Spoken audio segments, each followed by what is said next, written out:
the United States economy grew. Some people thought unexpectedly, not me, I didn't think.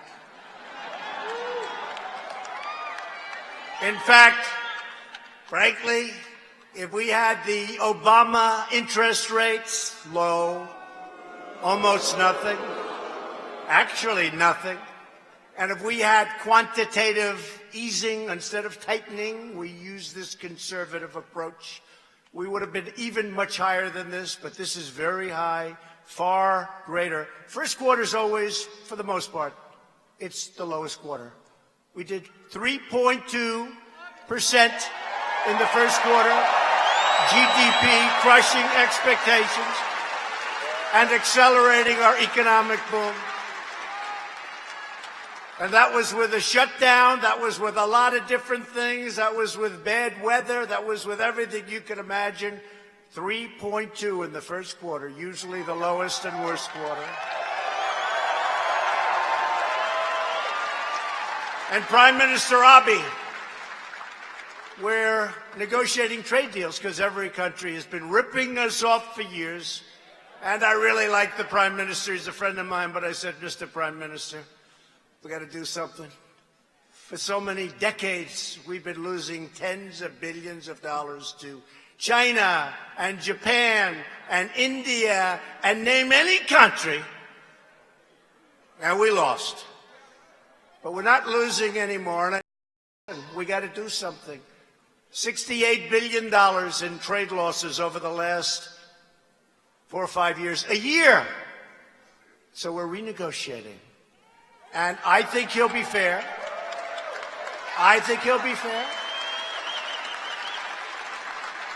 And by the way, he started by saying that he's putting $40 billion into the United States for new car factories. Toyota's coming in with $14 billion. Many companies are coming in. And they're coming in, frankly, to Michigan. They're coming back. They want to be back to Ohio, to Pennsylvania, to North Carolina, South Carolina, Florida, and what's the name of this special place? It's called Wisconsin.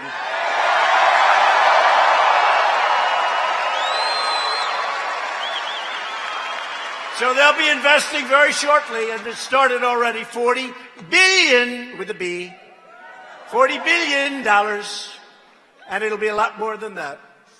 The poverty rate for Wisconsin families has reached the lowest rate in 22 years.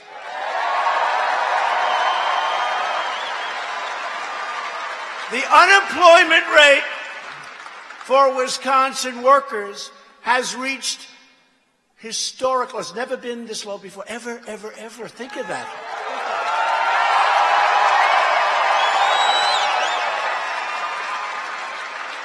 Never been historic low. And we're now the #1 economy anywhere in the world, and it's not even close.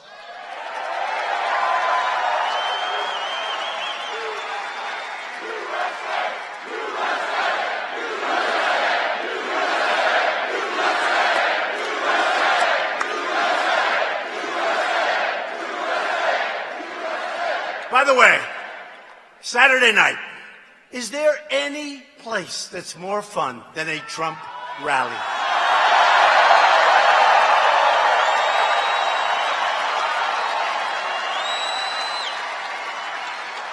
Can you imagine Sleepy Joe, Crazy Bernie? You look at the candidates, right? I think Pocahontas, she's finished, she's out. She's gone. No, when it was found that I had more Indian blood in me than she did,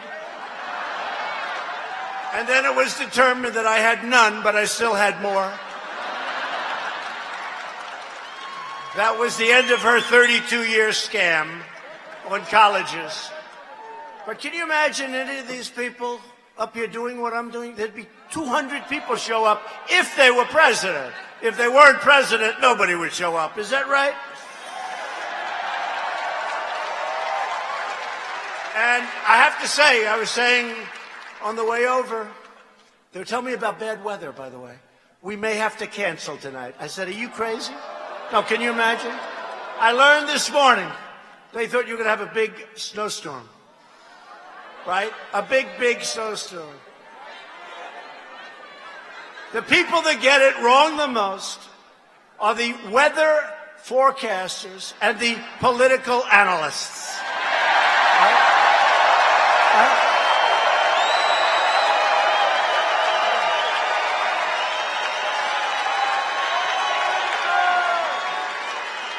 No, they said there's a big, big storm. It's going to be hitting Green Bay. We may have to cancel. I said, like hell, we're going to cancel. People are standing out.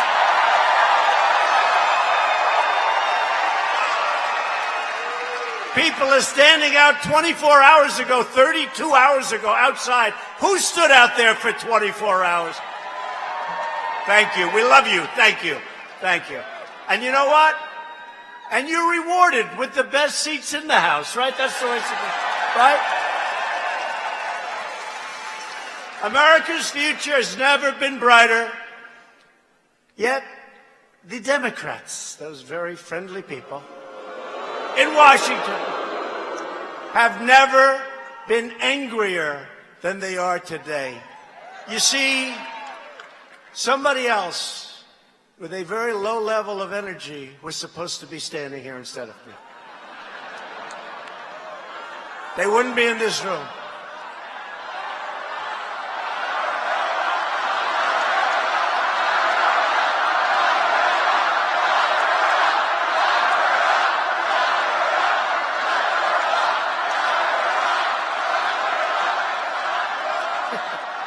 I don't know. They got some problems, I would say that. But, you know, if you look 2 weeks out, in 2016, I was going to rallies. We were doing 5 and 6 like this. And there were thousands of people outside, just like there are right now. We had 69,000 people sign up to come in. Now, what does this place hold? Like 10 or 12 or whatever. Whatever it holds, we set the record. I just was told by the owners, where's the owner here? Nice guy. I don't know what the hell it holds, but we just set the record.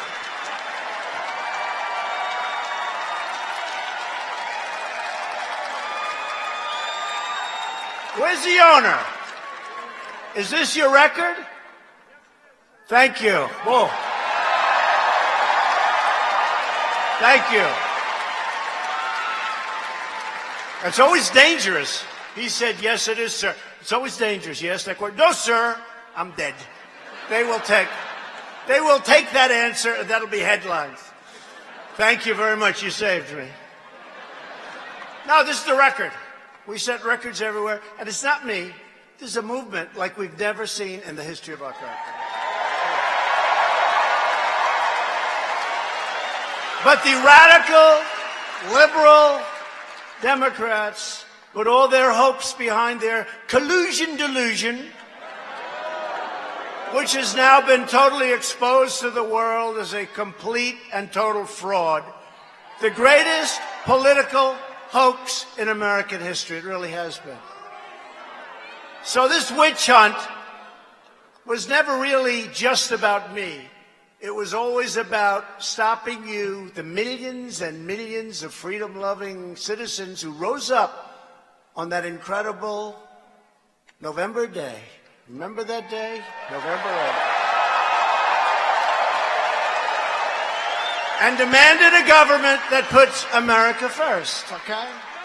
And we're doing that with China. We're doing that with India. We're doing that with Japan. We're doing it with a great new trade deal that hopefully will get approved in the House. I hope they're going to approve it because it's great for the farmers. Everybody wants it. Everybody loves it. But we're all signed up and getting ready, I guess, in 30 days to put it in. The USMCA, like the song, YMCA, right? Remember? USMCA. That's with Mexico and Canada. It's a great deal. And it's going to be very, really good for manufacturers and really, really good for the farmers. That's what we want to do. So put a lot of pressure on your congressmen and your senators because they have to ratify it. You know, they have to approve it. And frankly, with what you have today, maybe they'd rather have us have a loss than do something that's good for the country, right? Because NAFTA is one of the worst trade deals ever signed in the history of our country. You look at around Wisconsin, but you still see the scars. Empty buildings. You go up to New England, you go to Ohio, you go to different places, NAFTA was a disaster.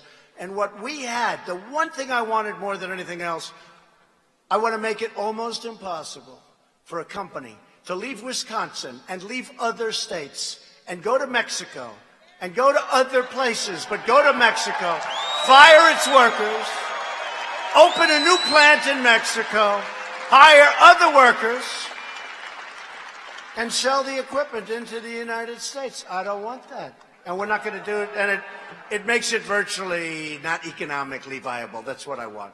So it's going to be great. I hope we can get Congress to get it approved quickly because it's going to be fantastic for everybody in this room, and especially manufacturers and farmers, and people aren't going to be firing people and moving their plants to other countries.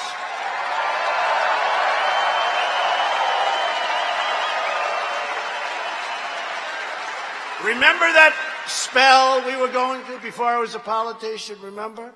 Can you believe I'm a politician? I can't even believe it. Politician.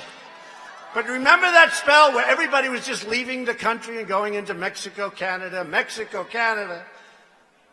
And Canada has been taking big advantage of your agricultural products. You know that. You know, Canada, we love the song, Oh Canada. Let's sing Oh Canada, right? We love the song. But I came up here a year ago, and I was with farmers, and they were selling specialty milk. Now, you're getting killed for years. 297% tariff. That means you can't sell it. That's essentially putting up a barrier. So all of those things are taken care of in this new deal. And you're going to be opened up, and they don't love it. But it's going to be good for everybody.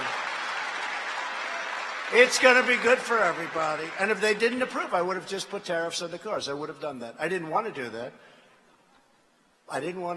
But I said, if that's not going to happen, we're putting tariffs on the cars, and frankly, we'll make more money. But the farmers wouldn't be helped so much, but you'll watch the company grow and prosper as you starve. That's no good, right? So we like it. And it's good, actually. It's good for Canada. It's good for Mexico. It's good for us. We got to get Congress to approve it. So put a lot of pressure on these geniuses we have over here.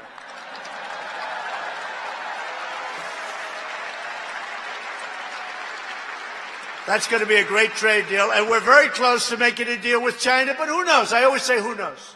Because who the hell knows? The deal is either going to be a great deal. It has to be. I told President Xi, he's a friend of mine.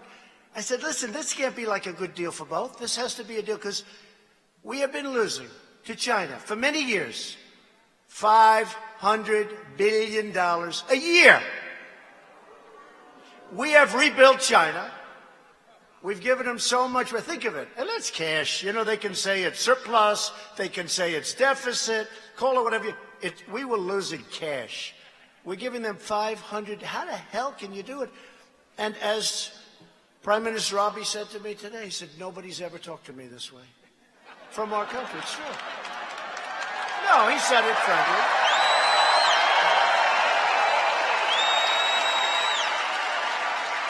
No, he said it friendly. He said it friendly. He's a friend of mine. But he said nobody from this country, no president has ever said this. You know, nobody ever even talked about it. We lose $75 billion a year. Japan, as an example, sells us their cars. The cars come in. No tax. They don't take our cars. Other than that, it's a very fair deal. Okay? So the cars come in. Essentially, it's 2.5%, but essentially it's no tax. Our agriculture, they don't want it. We want to sell the agriculture. So they sell cars. We sell practically nothing. That's how we have these massive imbalances with so many countries. Now, China's the big one. Because with China, it's at least $375 billion a year deficit. Think of it. 300. Who the hell wants, who made these deals? It's true. It's true. Honestly, in all fairness to Obama, this was him, but this was before Obama, a long time before Obama. This has been going on for a long time, and all I'm telling you is if we don't make a deal, we're going to do even better, okay? We have all the cards. Don't forget, we're the piggy bank that everybody's robbing. We're the ones. We're the piggy bank that everybody is stealing from and robbing and taking advantage of. But no matter how hard they try to stop us, they can't, because our love for America will always be stronger than a corrupt thirst for power. I'll tell you what, people say, oh, he wants to take over the country. He wants to extend. They don't believe I'm leaving in 6 years. He wants to extend. He wants to have presidency for life. These are sick people. I promise at the end of 6 years, I'll be very happy, but you're going to be left with the strongest country you've ever had. I promise you that.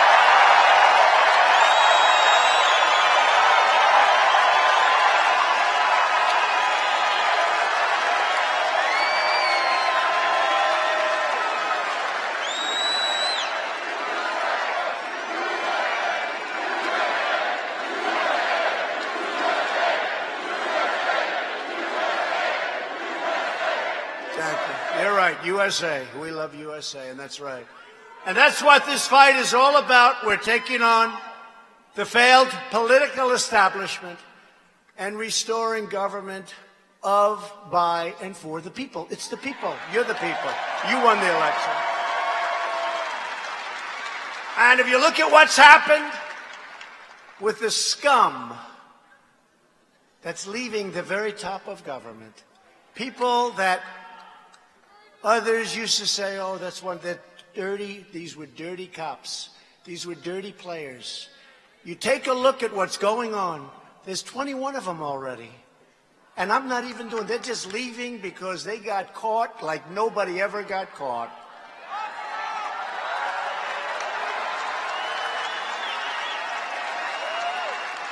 And in the truest sense of the word, what we are doing now is draining the swamp. That's true.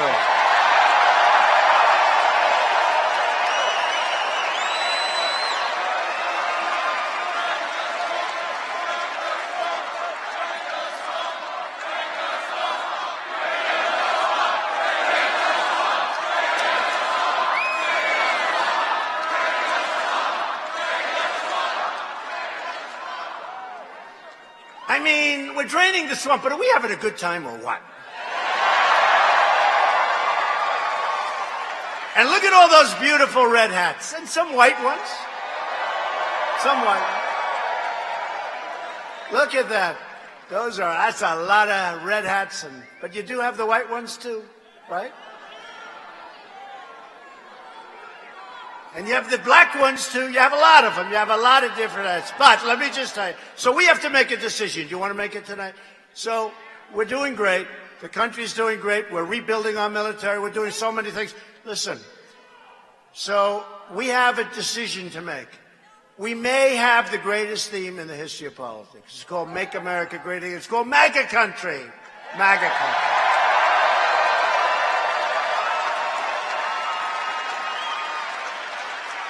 It's called MAGA Country. You know, I didn't hear that term until that third-rate actor in Chicago went out and he said, I was beaten up by MAGA country. Can you believe it?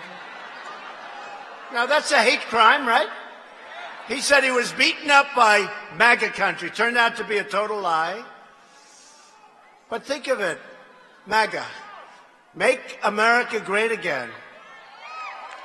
And by the way, I have to tell you, that case in Chicago is a disgrace to our nation.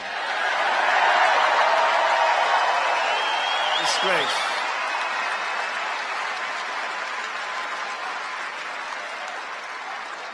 So we have a decision to make. Now, if this weren't the greatest thing, I really believe, and it's been said, but make America great again. Ronald Reagan used seldom, let's make America great. Close, but not the same. Let's. Apostrophe, yes, you don't want the apostrophe. It's too complicated. Doesn't work. But Ronald Reagan was good. He said, let's make, but he didn't use it. He used it a little bit. We seriously used it, right? MAGA. And MAGA we got for free, because my whole deal was make America great again. All of a sudden, people start going, hashtag MAGA. But we have a choice to make and a decision to make. So, very shortly, we're going to say, you see what we did with our vets? We have choice. We're going to go over it. We have accountability where you can fire. We have a lot of things. Okay, we've done so much. Our military is going to be very soon in great shape. We took 100% of the caliphate in Syria. Everyone said, oh, you're never going to be. And by the way, and when some whack job that picks up something over the internet goes out and blows up a store and people get killed, I understand that happens. I understand, because these people are sick. They're demented. But we nevertheless, in terms of a war, we took 100%. But you're going to have these cells, and they're going to do damage, and it's a shame, and we've got to stop them. We've done a great job, but we got to be careful. We got to be careful. These are sick, horrible human beings, if you even call them human beings. So we got to be careful. And you know what? When you see, and I say this because we have a massive television audience, do you ever see so many cameras? If somebody else were here, you'd have about, like, none.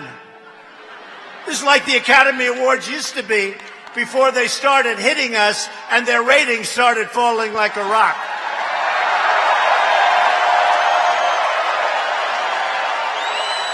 True.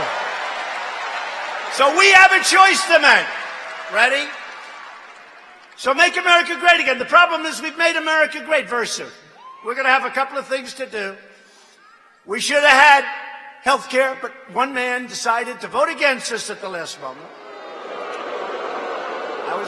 Even though he campaigned for 8 years, repealed and replaced, but that's okay. That's okay, because we're coming up, we win, we're coming up with a great package of health care. We're going to be the party of health care. We're coming up with a great package after the election. We got to take back the House. We got to win the Senate. We're going to win the presidency. We're going to have great. But we got rid of the individual mandate. That's a big thing. That was the worst part of Obama. So here's what our decision is. Do we use, for the new campaign, which will be starting soon, we have the great Sarah Huckabee over here. Sarah.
Thank you, Mr. President.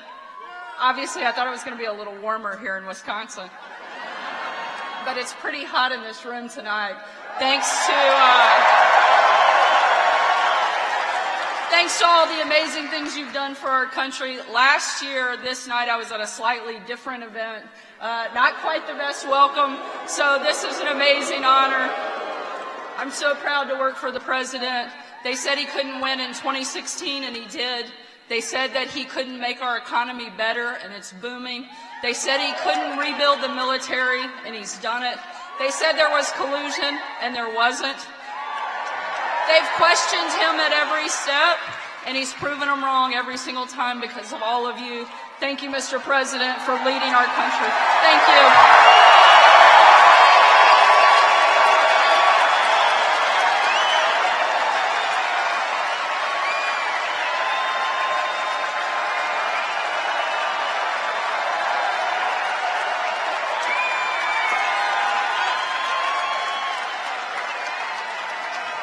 Oh, she doesn't get it.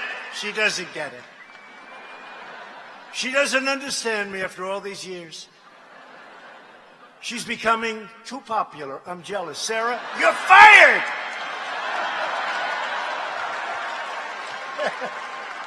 She was wondering what was that all about. She's been great, and Dan Scavino, and Mike, and the whole group, and Madeline. Everybody. They're all here. What a group. What a group. No, they're great people, and they really love this country. And what they've been through a lot. They've been through a lot of phony stuff, the witch hunts. They've been through a lot.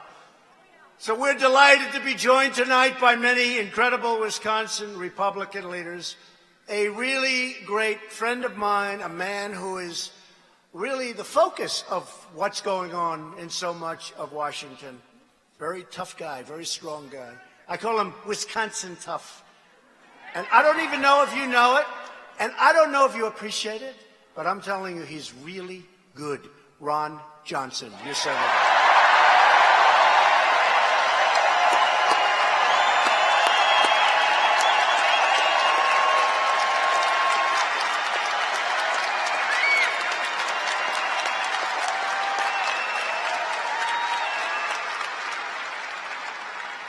Thank you, Ron. A great job.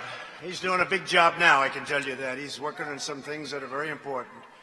And members of Congress, Brian Stile. Brian, thank you, Brian.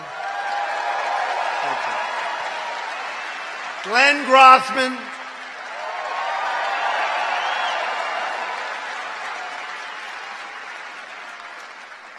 This guy. Every time I introduce him, I love champions. I don't care if it's in sports. I just like champions. So he's your tree climbing champion. You know who I'm talking about? For 5 years, and that's not easy. He'd go up and come down. He said the hard part was coming down because you'd get killed if you missed. But for 5 years, he was the champion, the world champion, 5 years. And he's with us tonight, and I'll tell you, he's our champion. He fights so hard. He's working on a reciprocal trade bill. So if somebody charges us a tariff of 100% or 50% or 25%, we say, thank you very much. We're going to have a reciprocal tax of 25 or 50 or 100. What could be wrong with that? And he's leading the charge, and he's got tremendous enthusiasm, but he's a great guy, and he is a great champion. Sean, and his wife, by the way, is better than him. Sean Duffy.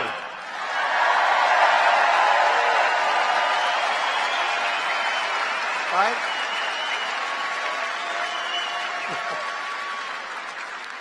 And another great friend of mine, somebody that's been so effective, Mike Gallagher. Mike, thank you. Thank you. Thanks, Mike. And thanks also to Wisconsin House Majority Leader Jim Steinecke. Jim. Thanks, Jim. Great. Oh, Wisconsin. Senate President Roger Roth, Senate Majority Leader Scott Fitzgerald. Thank you.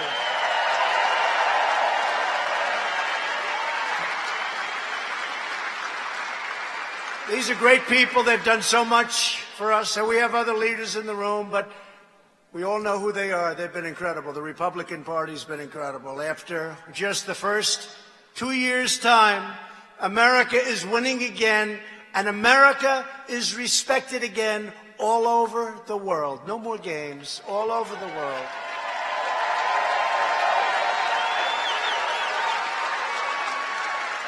Since the election, we've created more than 6 million new jobs. Nobody would have believed that. If I said this when I came here often, Remember I came and They didn't like certain people that were with me. They booed the hell out of those people, right?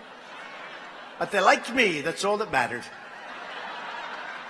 If I would have said 6 million jobs we're going to create by this time, 2.5 years. Can you believe how time flies? 2.5 years already. I said the other night, I remember first night standing in my bedroom. I should say our bedroom.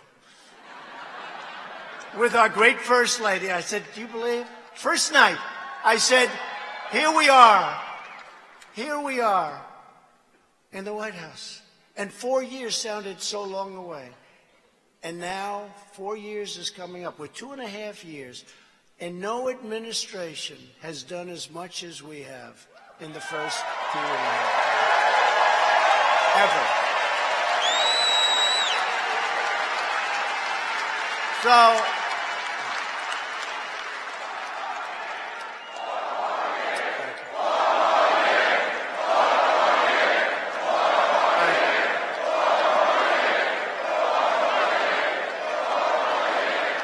thank you.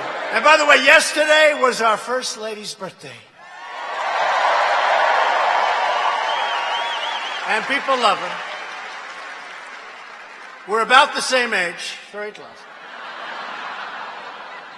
But if I would have said that we would be, in 2.5 years, creating 6 million jobs, people would have laughed. 600,000 manufacturing jobs. Remember, President Obama said manufacturing jobs are gone. You need a wand, a magic wand. We found the magic wand because they're coming and they're coming fast.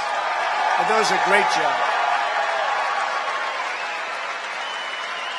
In the state of Wisconsin alone, we have created 23,000 brand new manufacturing and construction jobs, a record. And after years and years of declining wages, wages are rising for the first time in 21 years. And you know what's nice? Because I have a couple of friends here, they're pretty wealthy people, very successful people. And you know what? The hell with them. I don't care. I care about everybody. You know what I love? You know what I love? I love the fact that wages are rising fastest for the lowest income Americans, percentage-wise. I love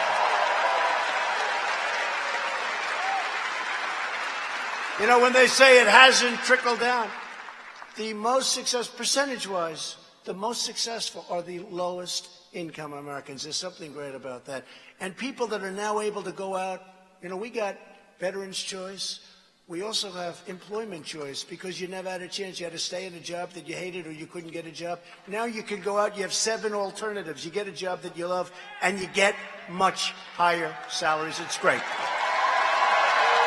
It's great. And you've heard me say this 100 times, but I say it again, and I'll keep saying it. The unemployment rates for African Americans, Hispanic Americans, and Asian Americans have all reached their lowest levels in the history of our country.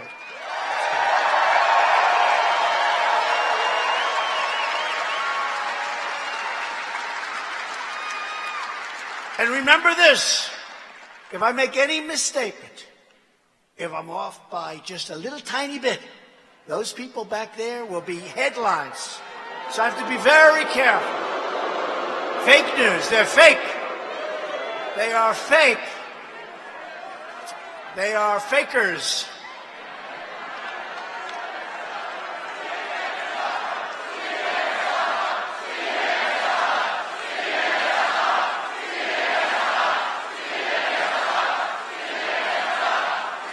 Oh, thank people. I'll tell you, you know what sucks? Their ratings suck because people don't believe them anymore.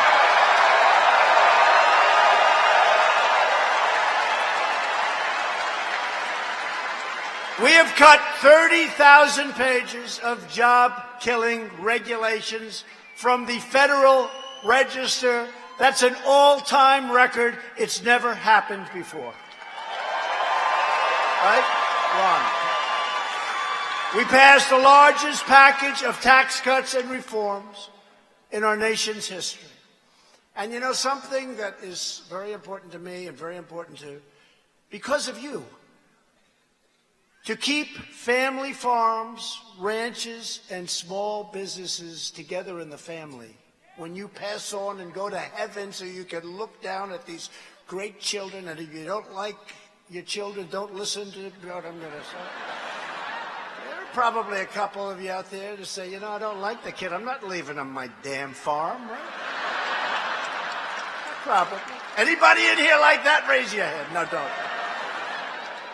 But on the assumption that you love your kids and you love your family and you want to leave the farm, you remember what used to happen. The estate tax was 45, 50, 55%. They had to go out and borrow money. And then sometimes the land is worth more than the income, and they couldn't do it, and the banks end up, and the banks fight them, and that's not what they do for a living, the kids, and they lose the farm, they lose the ranch, they lose the small business, right? Well, we have eliminated the unfair estate tax or death tax on all of those things. Zero.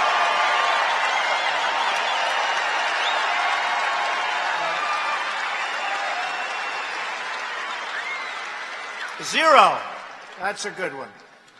After decades of calamitous trade deals that stripped away our wealth, literally stripped away this country's wealth and our jobs and so many other things, took away our dignity, when great companies would leave the United States for another country because of stupid taxes, because of stupid regulations, because, frankly, in some cases, and the unions are going to work on this, I tell them, you got to work on this, you got to have a little flexibility because there are other choices.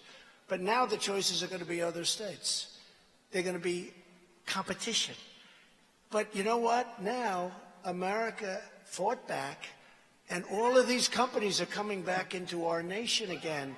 They want to be where the action is. They want to be where the action is. They're all coming back, all of them. And the era of economic surrender is over. That's what we did. We were like, you remember? I used to do it when I was a civilian, when I had no idea I was going to be running for president. Right? I had no idea. I used to say, what the hell is going on? In Michigan, they gave me an award 7 years ago. I had no idea. It was the Man of the Year in Michigan. I went to Michigan. I said, do you people know what's happening? You're losing all your car companies. They're all leaving. They're going to Mexico, Canada. They're leaving. They're going to China. Do you know what the hell is? And this was before I was thinking about running for office. But I've been saying it for 20 years. And now we've stopped it. Those companies are all coming back. It's great.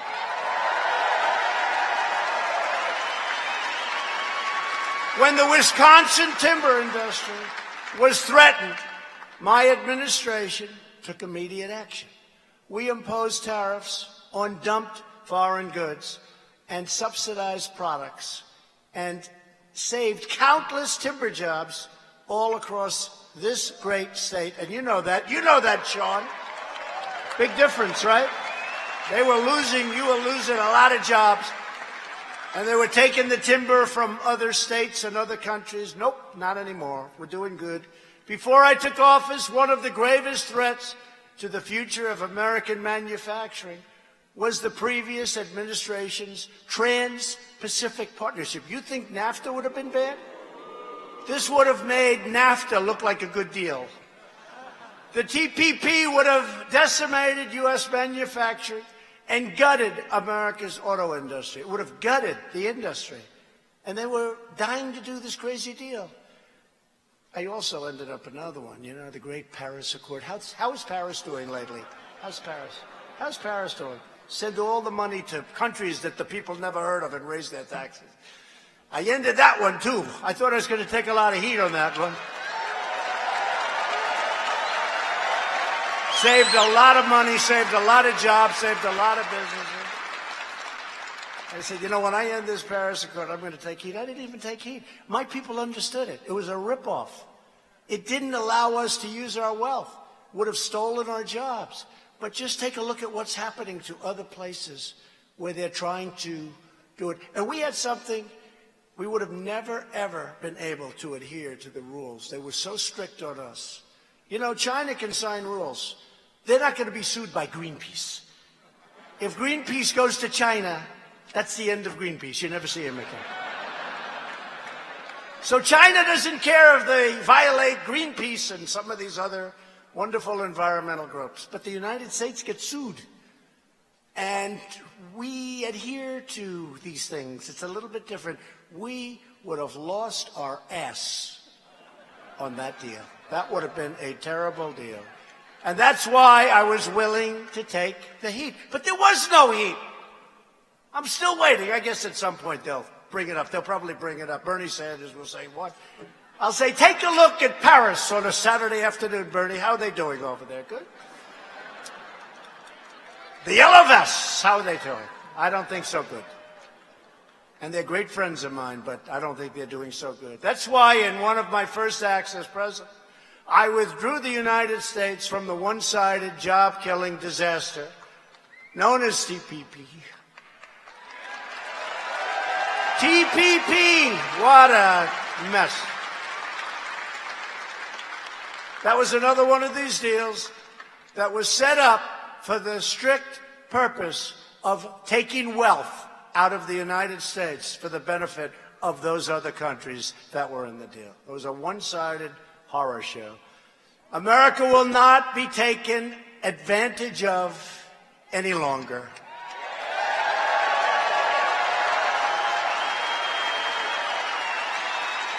For years, we gave foreign nations free and unfettered access to our economy while they constructed massive barriers to American exports. We give them, you come in, take us, Joe, it's wonderful. We want to go there. No, we don't do that. We don't accept your product. Oh, that's wonderful. As one example, we charge other countries 0 tariffs on foreign paper products. But when Wisconsin paper companies exported abroad, they sent their product abroad. China charged us big tariffs. India charged us big tariffs. Vietnam charged us massive tariffs. Unfair. Reciprocal Trade Act, Sean. Reciprocal Trade Act.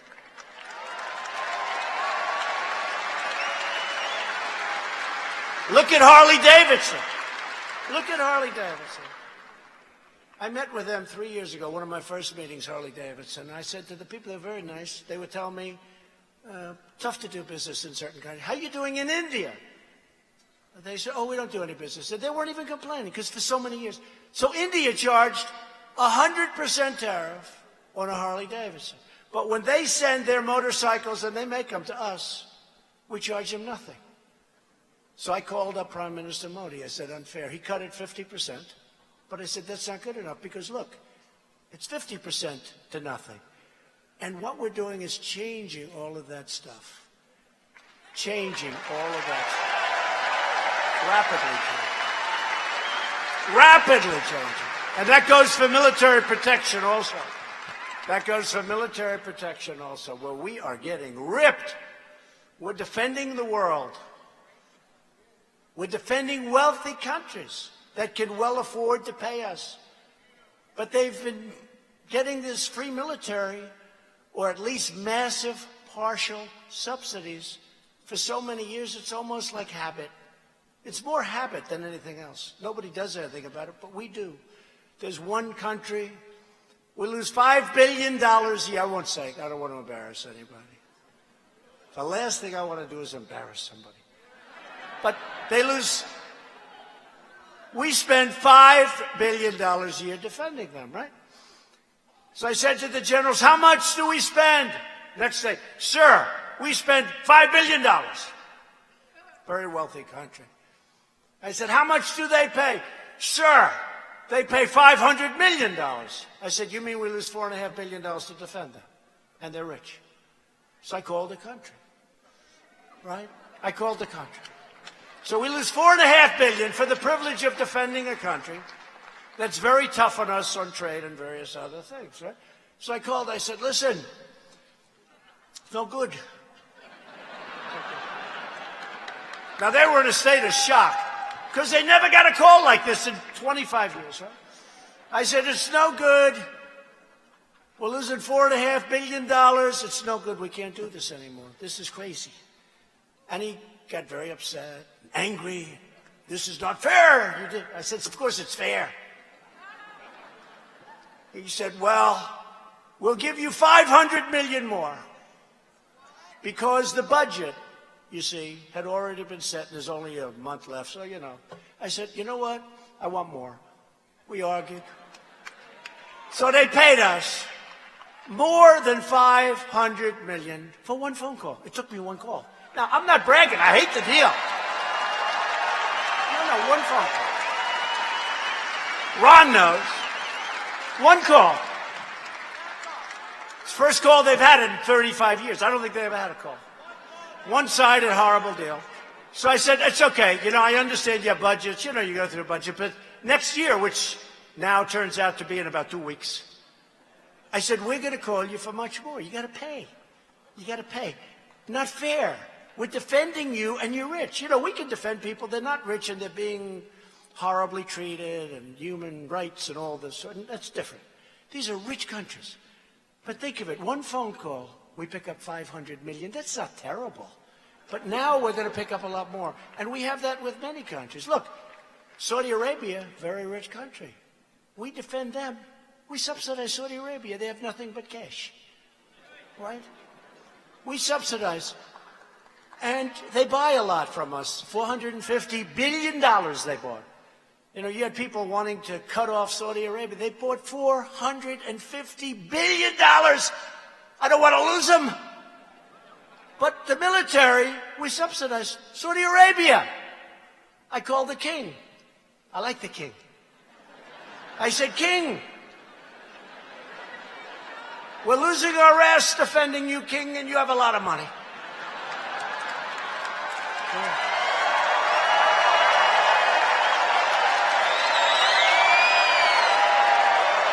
That's true.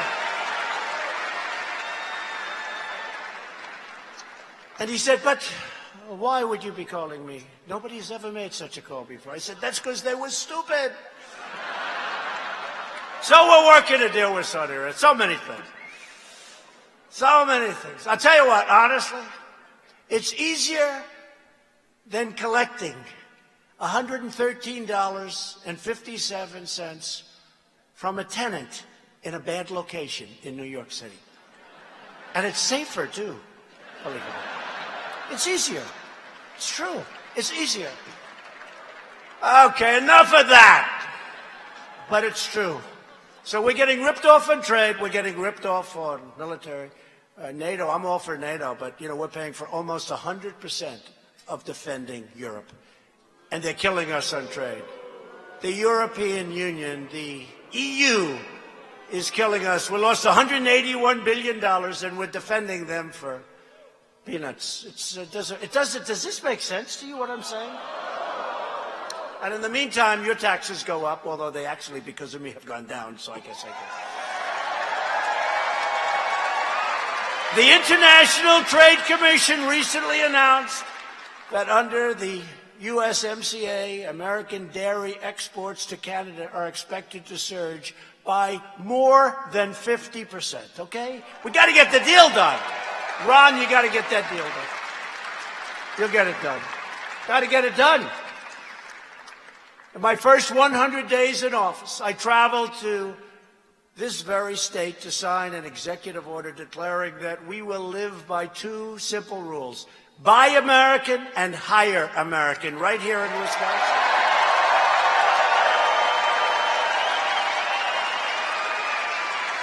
But while we are unleashing America's economic renewal, the new agenda of the Democrat Party, it's not the Democratic Party, it sounds better. They ought to change their name, it's much better.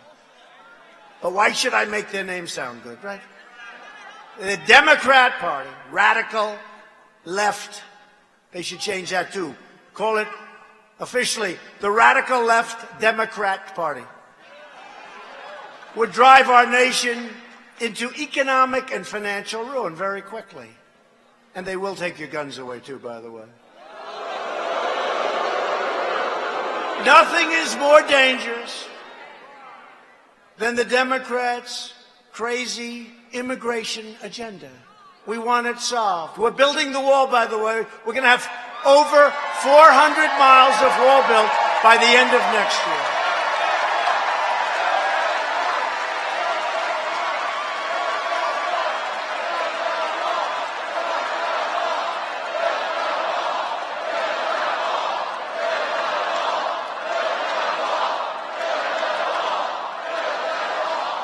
You know, we can get money for anything. They were willing to give me money for every single thing, more money than I wanted. I said, I don't need that much money. Give me money for the wall. We're not giving you anything for the wall. You know why? Because politically they don't like it. So I went out and did it a different way. And we have the money for the wall, and we're building the wall.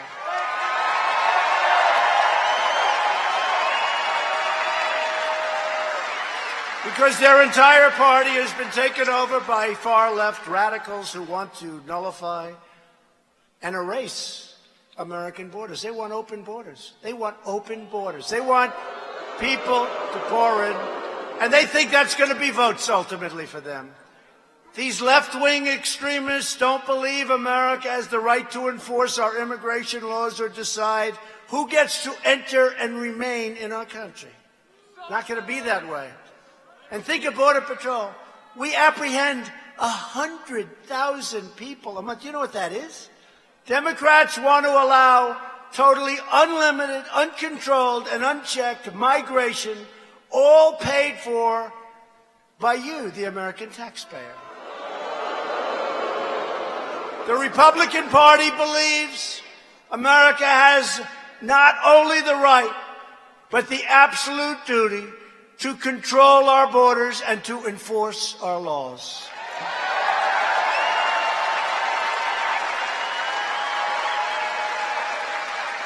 And we believe the immigration system must put the needs of American workers and families first. And people can come into our country. We need people to come in. We have so many companies coming. They need workers, but they have to come in legally, and they have to come in through merit.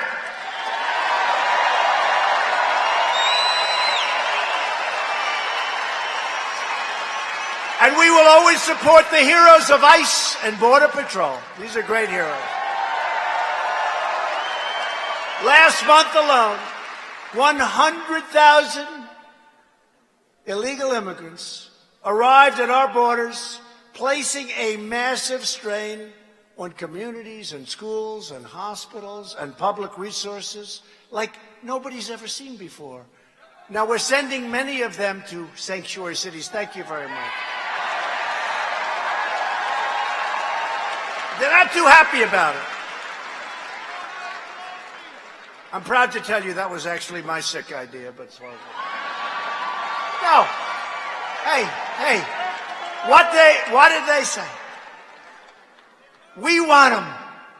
I said, we'll give them to you, thank you. They said, we don't want them. Yet while wealthy liberals preach open borders, they live behind gates and guards, they send their families to the best doctors and private schools, and while pushing immigration policies that drain the public services, everyday citizens depend on you, and they depend on you. I depend on you, because we can change our immigration laws. I used to say in 45 minutes. It's really 15 minutes. It's so simple. But we need Democrats to vote on it. Otherwise, we can't change it. And they don't want, because, number one, they don't want to give us a victory. We're going to take it anyway. We're going to take the victory anyway. But they don't want to give us a victory on that issue. And number two, they don't mind open borders, and obviously open borders bring tremendous crime. They don't mind crime, if you can believe it. The border crisis is also driving, and very strongly, the drug crisis. The biggest crisis we have, drugs. It's people, and it's drugs, and it's traffickers. Cartels traffic huge quantities of heroin, meth, cocaine, and fentanyl across our southern border. Drugs that claim the lives of 80, 90, and maybe even 100,000 people a year and ruin the lives and the families of so many more. To confront the border crisis, I declared a national emergency. The good news is everybody agrees. Everybody agrees. Now everybody's agreed. They look at those caravans. We just had a caravan form, 20,000 people. And we told Mexico, I said, listen, if you let those people come through your country, we're going to close the damn border. We'll close it. I don't care.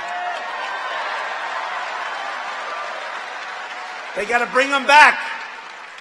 They got to bring them back. Humanely, they got to bring them back. The flood of illegal migration is the direct consequence of Democrat-backed policies that prevent border violators from being promptly returned home. They're allowed to stay in our country, catch and release. They're allowed, you catch them, and then you have to release them. It is crazy. Congress has to fix these horrible immigration laws. We have to end human smuggling, stop human trafficking, shut down sanctuary cities, deport criminal aliens, and replace visa lotteries and chain migration with immigration systems based on skill and talent and merit.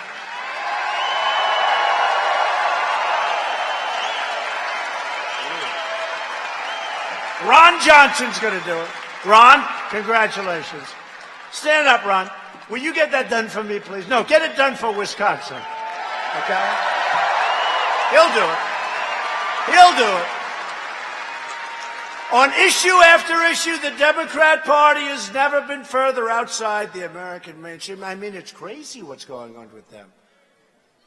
Oh, do I look forward to running against them. They are pushing a $100 trillion government takeover of the U.S. economy known as the Green New Deal. We're going to rip down every single building in Manhattan and build a new building in its place.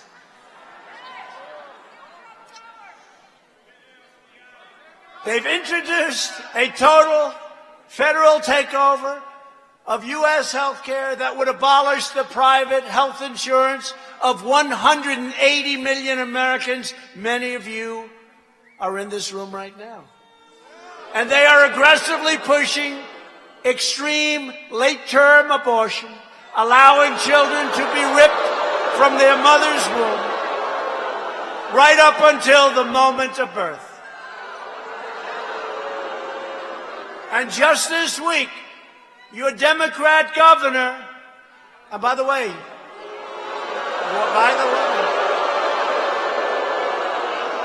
we have Scott Walker is here.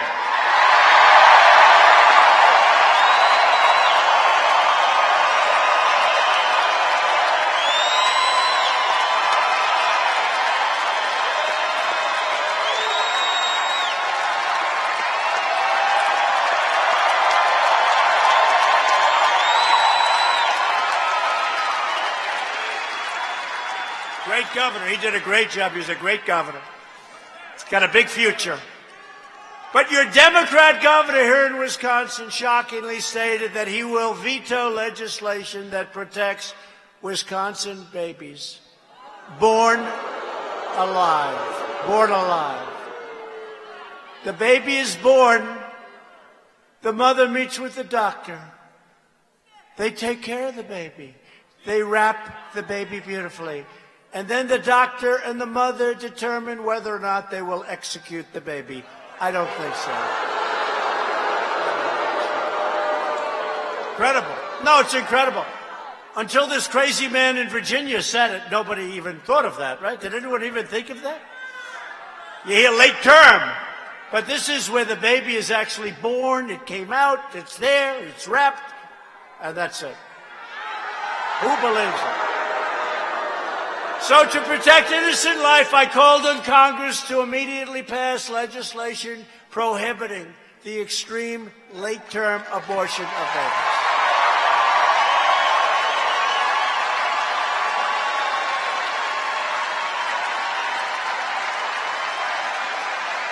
So Democrats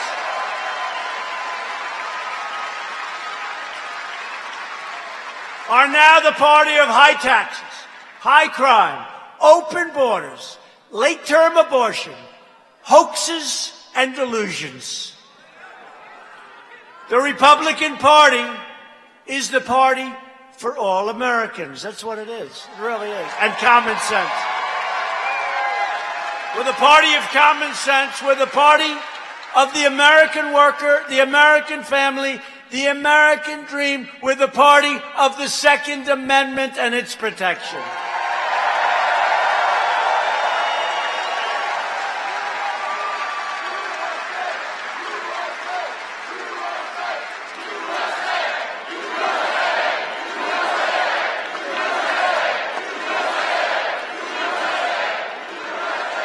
And every day we are making good on the motto, promises made, promises kept. We have. Last month I signed an executive order. Where's Charlie? Where are you, Charlie? Charlie. Where's Charlie? Where is he? What a great... The man. He's like 14 years old. I can't believe it. How old, Charlie? 25. Can you believe this guy's unbelievable? What a job. In honor of him, he worked so hard. And for those of you who think that youth isn't on our side, just look at this audience tonight. Look at what Charlie has done. You'd be amazed.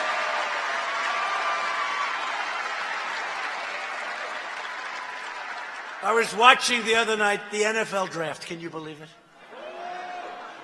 And it was the second draft choice. And he gets out, Bosa. And he gets out he's going to be a great player from Ohio State. And he's a MAGA fan. He loves Trump. He loves MAGA. You got a lot of young people out there. You want to know the truth? I actually think we have more than they do. Who knows? But I think we have more than they do.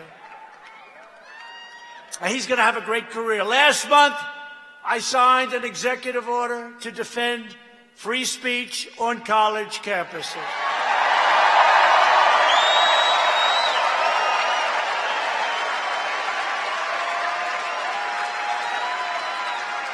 And if they don't give free speech, they lose billions and billions of dollars, and that's okay with me.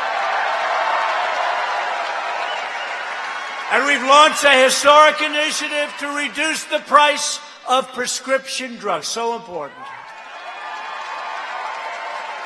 Last year, prescription drug prices went down for the first time in 51 years, okay?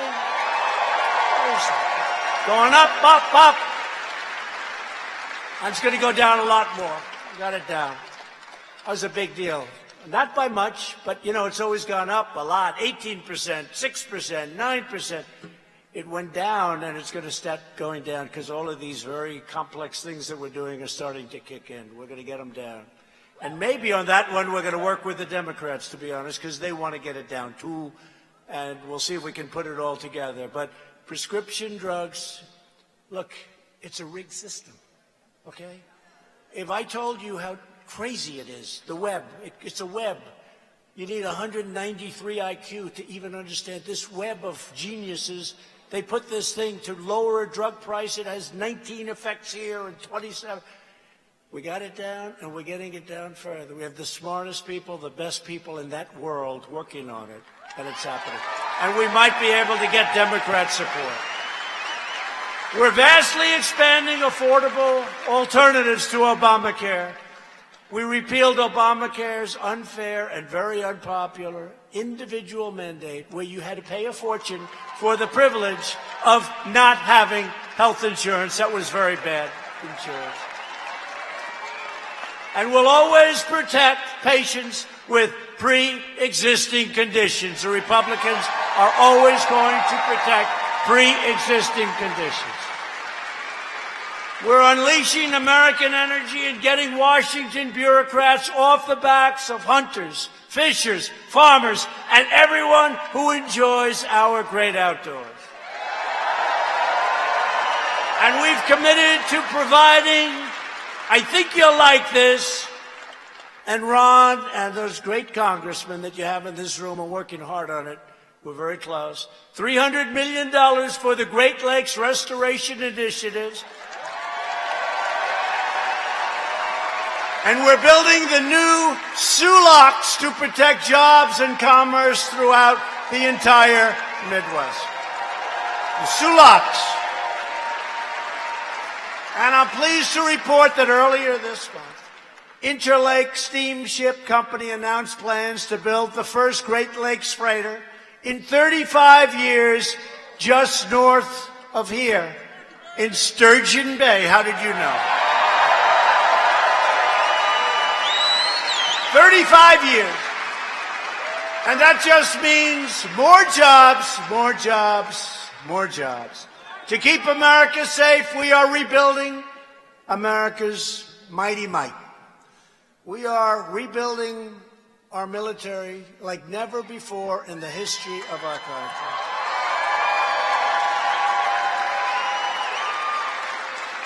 That includes brand new combat ships from Marinette and more than 6,000 brand new armored vehicles from Oshkosh.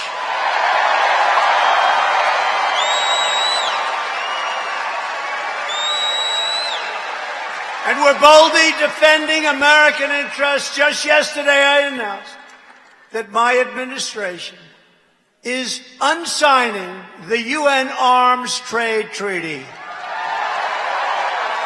We're unsigning it. We're pulling it back out of the United Nations. We're pulling it back out of Congress. All of you Second Amendment people, you know what it is. You'll be very happy with it. Because we will never allow foreign bureaucrats to trample on America's freedom. We're not going to allow it. That was a President Obama disaster. I also withdrew the United States from the absolutely horrible one-sided Iran nuclear deal. What an impact that's had. You know, when I first became president, the first week, I met with our great military people, and we went over problems. And one of the biggest problems was Iran. They were all over. Iran was all over the place. They were over, I've never seen anything like it. 14 different conflict zones. Yemen, Syria, all over. And small battles. I said, what do you do with these people? I withdrew from that horrible deal where they paid $150 billion to Iran. They paid $1.8 billion in cash, probably for hostage. By the way, I got 22 hostages out.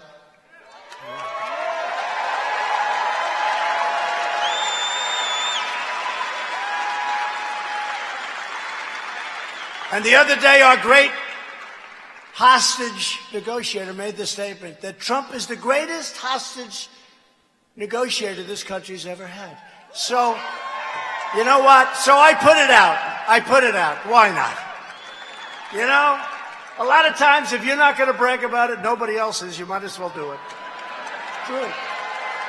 So, our ambassador made the statement. And the press picked it up, and they were going after me. It's not true. It's not true. And then he called them, and he said, no, it is true. And instead of saying it's true, they stopped talking about it. Fake news. I recognized Israel's capital and opened the American embassy in Jerusalem.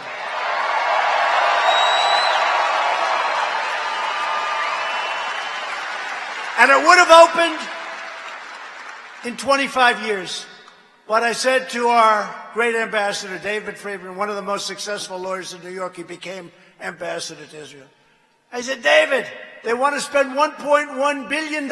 We can do it cheaper. They want to buy this piece of land in Jerusalem, top dollar. I said, David, what can we do? And he called me back. He said, sir, we have a piece of land that's much better. And on that piece of land, we have an old building. And we're not using the building very much. And we can renovate the building for $400,000.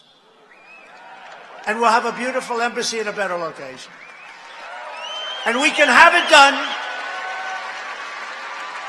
And sir, we can have it done in 4 months instead of 25 years.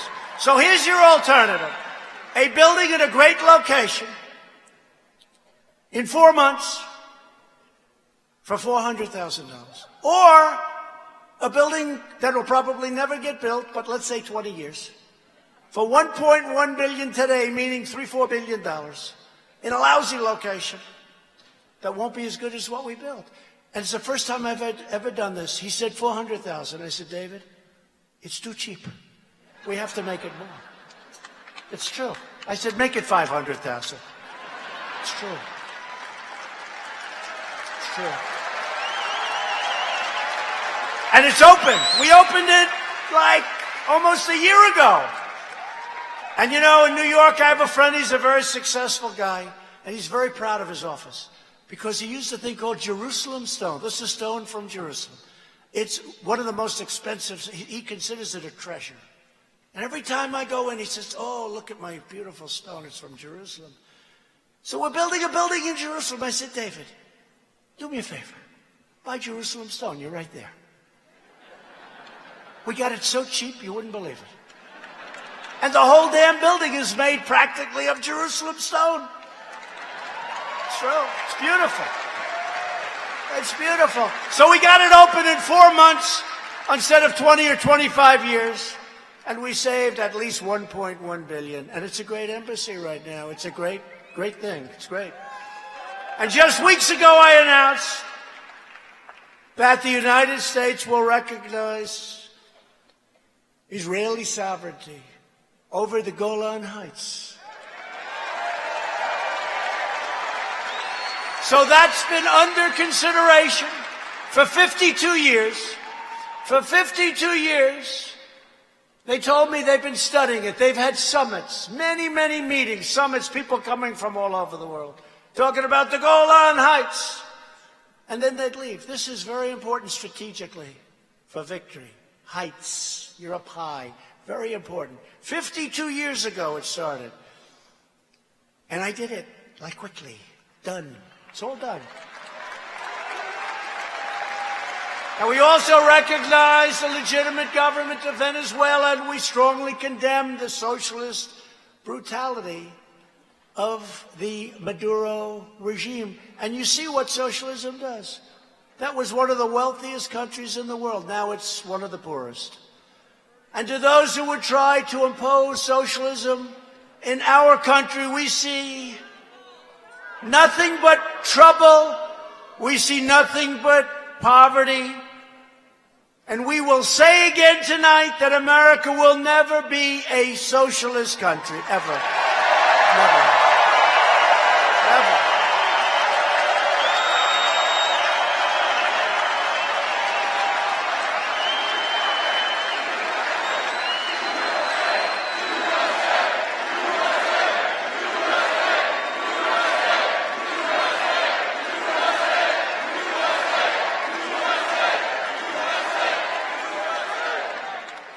Great. Boy, this crowd has a lot of enthusiasm. A hell of a crowd. Saturday night, we're having a good time. And you know why we're having a good time? Because we are talking about a subject that we love, the United States of America. It's very simple. Right?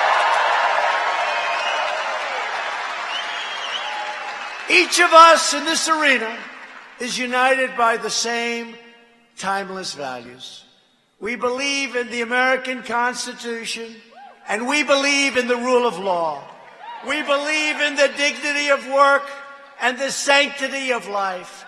We believe that faith and family, not government and bureaucracy, are the true American way.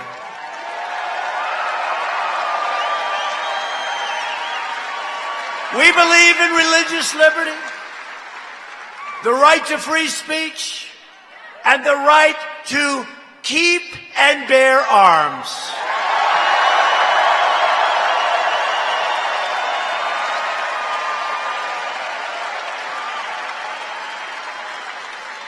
We believe that children should be taught to love our country, to honor our history, and to always respect our great American flag.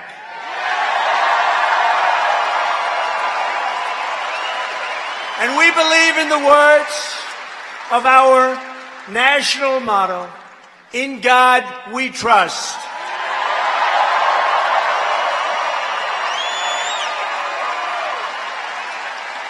These are the traditions, customs, and principles that unite people all across this beautiful state of Wisconsin. These are the values that bind us together as citizens, as patriots, and as Americans. You joined our movement, the greatest movement in the history of our country, because you rejected the failures and the betrayals of the past. You were betrayed. You were betrayed by dishonest people. You were betrayed by stupid people.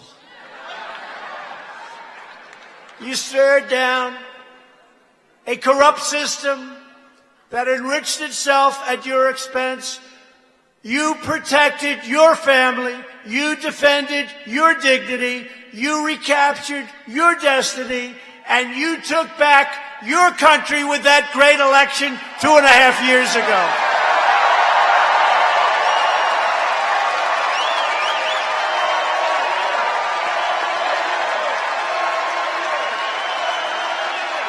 Good.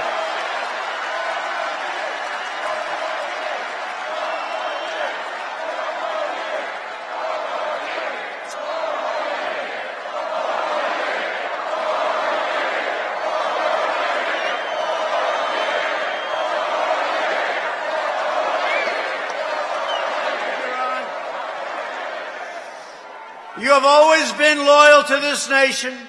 Now you finally have a president who is loyal to you.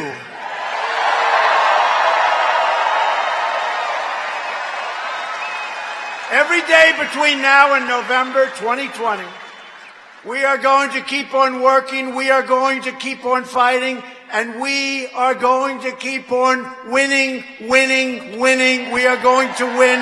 Remember, I used to tell you about winning. We're winning. We are respected again. And I have to say, every leader, without fail, that comes to see me in the Oval Office, they all say, congratulations, it's incredible what's happened to the United States. And I'm not just talking about economically, which is tremendous. We've created $12 trillion of value since the election. $12 trillion.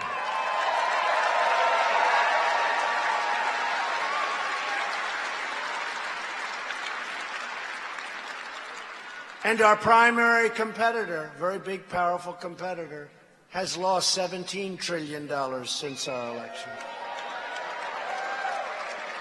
They were catching us. If somebody else were in this position, they would have caught us already. They're not catching us now. We're way out in front. With every last ounce of heart and hope and sweat and soul, we are going to make our stand. We are going to stand for liberty. We are going to stand for justice. We are going to stand for freedom.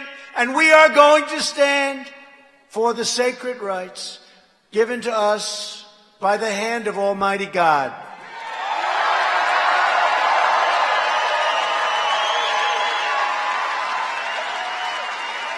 We are one united movement, one united people, and one United States of America.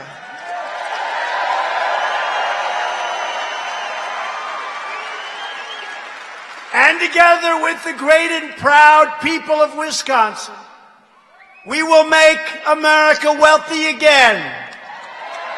We will make America strong again.